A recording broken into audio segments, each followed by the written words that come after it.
नमस्ते भारत, एक बार फिर से आप लोगों के बीच में उपस्थित हो गई हूं। तो सबसे पहले मेरा वही निवेदन कि प्लीज आप सब लोग इस वीडियो को लाइक कीजिएगा, अंत तक देखिएगा, शेयर कीजिएगा और साथ के साथ मेरे यानी आपके अपने चैनल ममता पेन्यूली काले उवाच को सब्सक्राइब करते हुए बेल आइकन को प्लीज जरूर हिट कर दीजिएगा ताकि लाइव की, रील की और वीडियो की नोटिफिकेशन आप लोगों को समय पर तुरंत ही मिल जाए।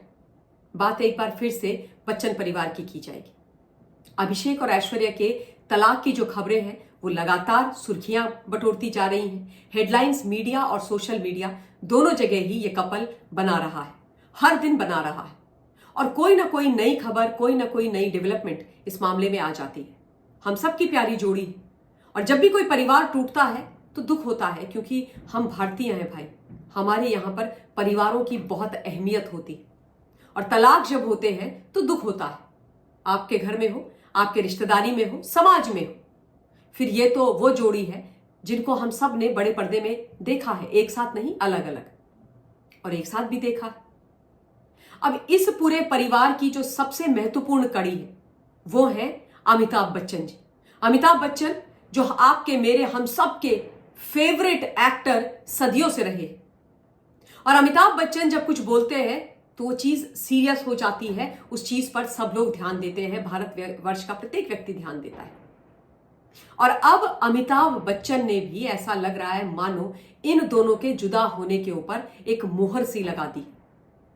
बच्चन साहब एक बहुत ही फेमस शो केबीसी कौन बनेगा करोड़पति होस्ट करते हैं। बड़े सारे लोग उसको देखते हैं, उसमें पार्टिसिपेट करते हैं।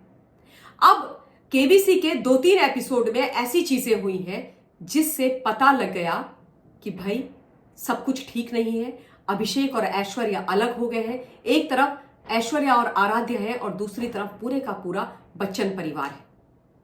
अभी रिसेंटली जो एक केबीसी का एपिसोड आया था उसमें कजरारे कजरारे तेरे नैना वाला जो गाना है, जिसमें अभिषेक भी था, रानी मुखर्जी भी थी और ऐश्वर्या भी थी। इनफैक्ट ऐश्वर्या की वजह से तो वो गाना फेमस हुआ था, उसका एक जिक्र आया। तो उस पर बात करते हुए अमिताभ बच्चन जी ने अभिषेक को मेंशन किया, रानी मुखर्जी को मेंशन किया, लेकिन अपनी बहू ऐश्वर्या राय बच्चन का नाम तलक नहीं लिया, उसको मेंशन नहीं किया। जो बात लोगों को बहुत खटकी, जो बात फिर मीडिया ने पकड़ ली और वो बात चलने लग पड़ी। एक एपिसोड में वो जब अपने नाती पोतों की बात कर रहे थे तो उन्होंने अपनी बेटी श्वेता बच्चन नंदा के जो दोनों बेटे हैं, नवेली नंदा और अगस्त्य, उनको मेंशन किया, उनके बारे में बात करी, यानी नव्या और अगस्त्य के बारे में बात करी। लेकिन अपनी प्यारी पोती अभिषेक और ऐश्वर्या की बेटी आराध्य के बारे में एक शब्द नहीं बोला, आराध्य को मेंशन नहीं किया। ये बात भी लोगों को बहुत खटकी, लोगों के दिमाग में कौतूहल ये चीजें मचाने लगी। उसके अलावा जब अमिताभ बच्चन जी का जन्मदिन आया और उनके जन्मदिन को केबीसी के सेट पर सेलिब्रेट किया गया तो पूरा बच्चन परिवार था।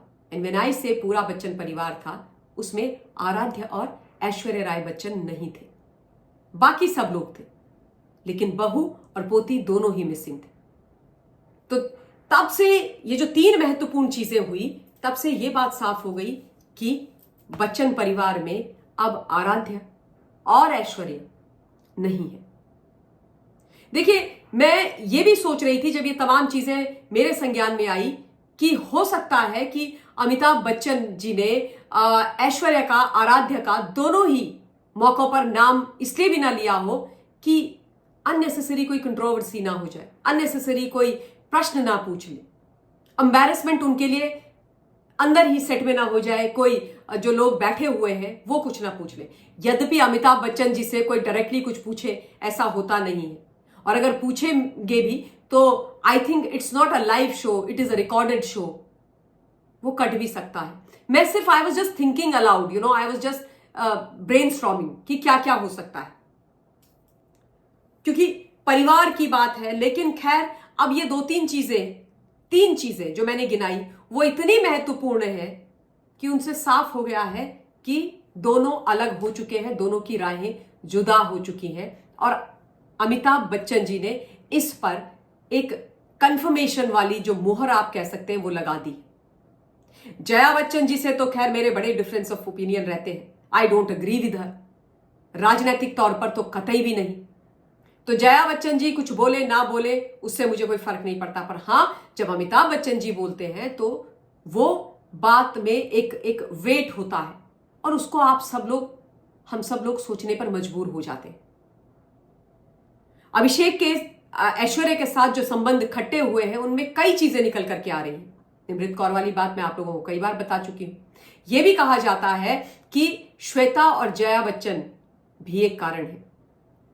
जया बच्चन जी का गुस्सा तो सब जानते हैं, किस तरीके से वो तुनक जाती हैं राज्यसभा के अंदर खड़े होकर के, किस बिना बात की बात वो करती हैं, पेपराजी पर वो कैसे गुस्सा हो जाती हैं, ये हम सब ने देखा है। मुझे तो राज्यसभा का वो एपिसोड कभी नहीं भूलेगा। इस बार वो 2024 में आरएस की सांसद के तौर पर गई थी राज्यसभा में, तो उन्होंने सभापति महोदय को इसी बात के लिए डांट दिया कि उनके नाम के आगे अमिताभ बच्चन जी का नाम क्यों लगाया, जया अमिताभ बच्चन क्यों बोला। वो बोलती है कि आप जया बच्चन बोलते तो चलता, मुझे तो समझ ही नहीं आया कि आपके पति का नाम अगर आपके नाम के आगे लगाया तो क्या गलत हो गया, पहली बात। और दूसरी महत्वपूर्ण बात कि जया बच्चन ने ही अपना नाम जो राज्यसभा में लिख के भेजा अपने डॉक्यूमेंट्स में, पेपर्स में, वो था जया अमिताभ बच्चन। तो जो आपने लिख के दिया है सभापति महोदय वैसे ही तो प्रोनाउंस करेंगे, उन्होंने अपनी मर्जी से तो नहीं बोला। और जया बच्चन जी का क्या भरोसा भाई, अगर केवल जया बच्चन बोल देते सभापति महोदय, अमिताभ बीच में से छोड़ देते तो ये उस पर भी तुनक सकती थी कि मैंने आपको अपना नाम जया अमिताभ बच्चन लिख के दिया है तो आपने खाली जया बच्चन क्यों बोला। क्या आपको नहीं पता कि मैं लेजेंडरी एक्टर अमिताभ बच्चन की पत्नी हूं। मैंने जब अपने पति का नाम अपने नाम के आगे लगाया है तो आपने उसको बोला क्यों नहीं, आपको बोलना चाहिए था। तो जया बच्चन के साथ तो दुधारी तलवार वाली कहानी है साहब, ये करो कि वो करो समझ ही नहीं आता है। तो वो एपिसोड मुझे बड़ा अजीब सा लगा था और तब मुझे समझ में नहीं आया था कि भाई आपका परिवार है, आपके परिवार से आपके पति का नाम आपके नाम के आगे आपके कहने पर लगाया गया, आपको उससे तकलीफ।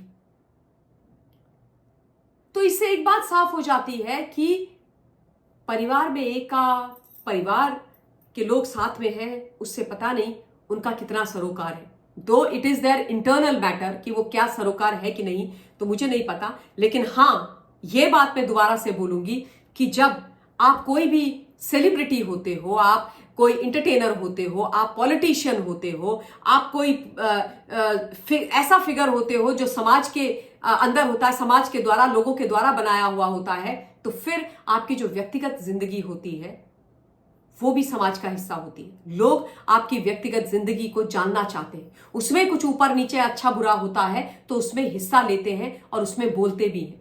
तो उसमें नाराज भी नहीं होना चाहिए, क्योंकि ये जनता है, ये जनार्दन है और इसी ने आपको बनाया है। नेता और अभिनेताओं को तो जनता ही बनाती है, वही बनाते हैं। तो उन पर गुस्सा होके, नाराज होकर के, मन में ग्रज रख के मुझे नहीं लगता किसी को इस तरीके से आगे चलना चाहिए।